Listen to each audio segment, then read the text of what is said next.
Now, let's get to the biggest story of the past week. I'd argue it's the biggest story of the year, of the decade.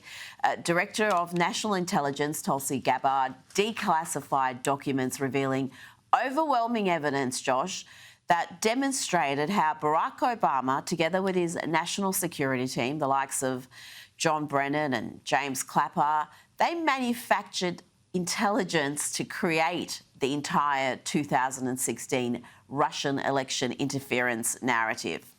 And President Obama and his team, their goal was to essentially not accept the decision of the American people and to use this manufactured, politicized intelligence as a means to enact what would become essentially a years-long coup against President Trump. A years-long Mueller investigation that cost taxpayers almost $40 million, 2 congressional impeachments, endless smears and attacks against not only President Trump, but his family. He had senior members of his team who were investigated, some arrested and jailed. We had heightened and increased tensions between the United States and Russia. The list goes on and on about the consequences of President Obama and his senior cabinet members politicizing intelligence once again, and I say these words very clearly, to enact what was essentially a years-long coup, subverting the will of the American people in that election. That's not hyperbole, Josh. It was a coup. It was a quiet coup, and its impact is still being felt today. Well, it was an attempt at a coup. The coup failed because Donald Trump did win the 2016 election. But overall, Rita, the Russia collusion delusion, as I like to call it, is really one of the 2 greatest gaslighting operations perpetrated against the American people in my entire adult lifetime. The other, by the way, is what we just saw last year with the Democrats running a literal mental patient and the lengths that they went to conceal Joe Biden's health for years and years. But the Russiagate hoax is right up there. I mean, those are the top 2 hoaxes, the top 2 gaslighting, bamboozling operations of my lifetime. The most astonishing thing about the Russia collusion delusion is twofold. One is, I think we, at this point, especially given what DNI Tulsi Gabbard has said, we can kind of put 2 and 2 together and realize that by January 2017, when then FBI Director Comey formally brought in Robert Mueller to do the whole Russiagate probe, a probe, by the way, that took up literally more than half of the Trump presidency. Trump was not exonerated until March 2019, if memory serves. So the entire half of his first term was totally derailed by this. But by the time Comey announced this in January of 2017, they knew, the FBI at that time knew that this was bunk. They absolutely, without question, period, full stop, end of story, would have known this was a Hillary Clinton, Fusion GPS, Perkins Coie political hit job, literally in the context of the 2016 political campaign. So all that is to say that they lied. They lied through their teeth. And it is a good thing. It is a good thing that the Pam Bondi DOJ and the Kash Patel FBI and all of them are now looking into James Comey and John Brennan to try to finally get justice. Now, I don't want to mislead the viewers. I tend to be quite cynical about these things, and we've been burned too many times, Rita, so I'm not going to confidently predict that we're finally going to get justice there. But the fact that to this day, the only semblance, the only iota of justice that we have is that a somewhat obscure former agent by the name of Kevin Kleinsmith had his law license temporarily revoked. That's it. No one has served a day in jail. Throw all the bums in jail, Rita. This is a world historical scandal. I am happy that we're finally seeing the truth come out, but my God, it's a little late, isn't it? It's a little late, and I think, yes, they didn't succeed, but they did succeed in undermining Trump's first term. They did succeed in undermining the American people's trust in America's democratic systems. How many Democrats to this day think Russia had a hand in determining the 2016 election? That it would be a sizable percentage to this day who don't trust the electoral process because of this deceit. And I just think there has to be accountability, Josh. This can't just be, we finally have some transparency, we're finally exposing the documents are being released, we've got evidence that is indisputable that this happened. There now needs to be charges and people going to jail. Otherwise, what's the point of all this? Basically saying, well, you know, you did your best, don't do it again? Yeah, no, look, I mean, unless you get some sort of accountability for these scandals here, whether it's the Biden cover-up operation, by the way, all of the White House doctors from the Biden administration all of a sudden have now discovered the Fifth Amendment. They're now pleading the Fifth and saying, I will not testify. That's a slightly sketchy there in that respect there. When it comes to how about the 51 deep state spook letter that the Biden campaign whipped up about the Hunter Biden laptop story? They had these 51 deep state agents, including Brendan Clapper, all the usual suspects, signing off within 24 hours. Rita, they probably hadn't even read the New York Post article, and they said, oh, it's just Russian disinformation there. COVID-19. I mean, there's so many scandals at this point where I think the American people are just dying and dying for some sort of justice, some sort of accountability. And the longer that we go without any kind of accountability, the more people are going to be searching deep in the bowels of the internet, and the Democrats are going to just they're going to shriek and howl that, oh, people are going to bad sources to get the information. But you know what? You fools lost your credibility. And unless and until we get some justice, this trend is just going to continue.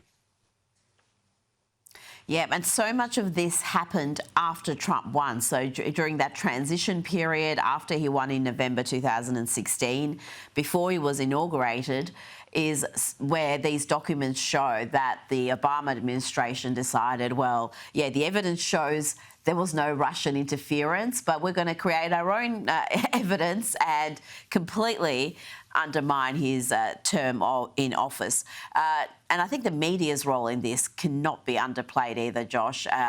They wouldn't have got away with so much of what happened if the media held the intelligence community, held these people accountable, because there just wasn't any evidence of what was being alleged. There was no likelihood of what they were saying, and yet the media whipped this hysteria up. Now, let's move on. We had a little argument last week over the Epstein files.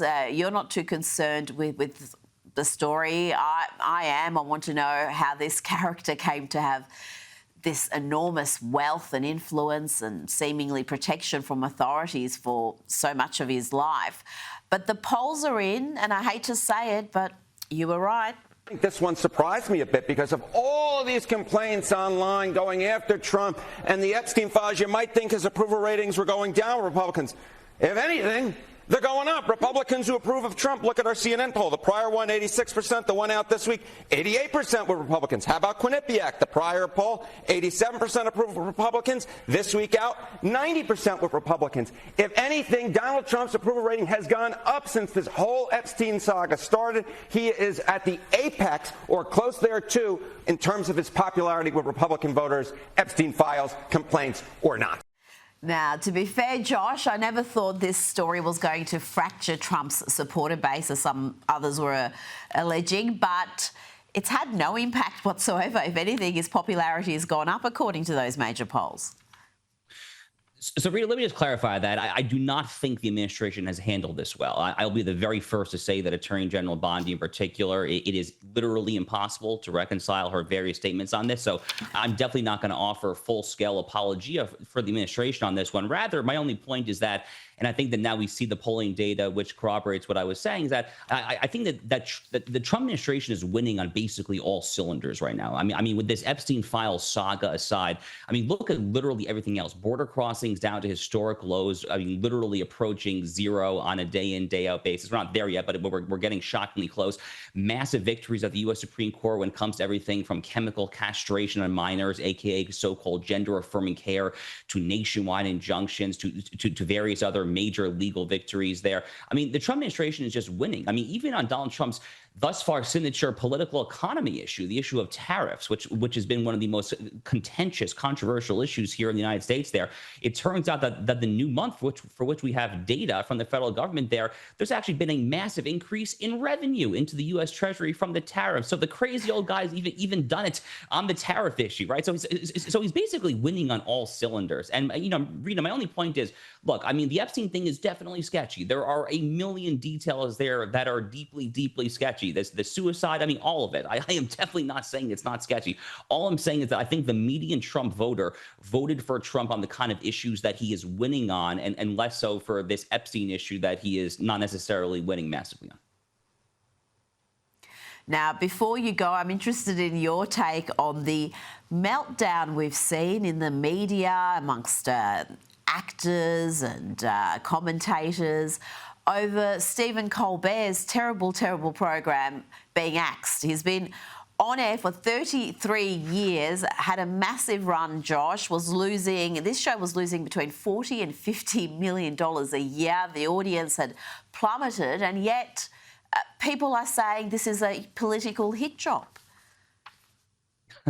I remember when Stephen Colbert was on Comedy Central back in the day. I mean, he actually was kind of sort of funny. He did this is back during the Bush administration, back when Colbert kind of first came to power. He would kind of pretend to be a Bush administration, a John McCain, Lindsey Graham-esque neoconservative. He was kind of making all these funny arguments about going all in on Iraq and Afghanistan, and it was obviously satirical, but it was actually kind of funny. Even as a conservative, I used to enjoy him. But as soon as Colbert got the CBS late night gig, I mean, he just stopped being funny essentially overnight. I mean, he lost the whole satire thing. He's just kind of an angry, snarky guy who's not particularly funny. He brings essentially no entertainment value. So, I mean, good riddance, good freaking riddance there. I mean, this is the kind of thing that you frankly just love to see. At this point, Rita, the scalp that I want to see next is Jimmy Kimmel, because Jimmy Kimmel has lost his he's lost his everlasting mind. Another man, by the way, who once upon a time was kind of sort of funny. You give these guys the big old ABC, CBS, NBC late night show. They apparently immediately stopped being funny there.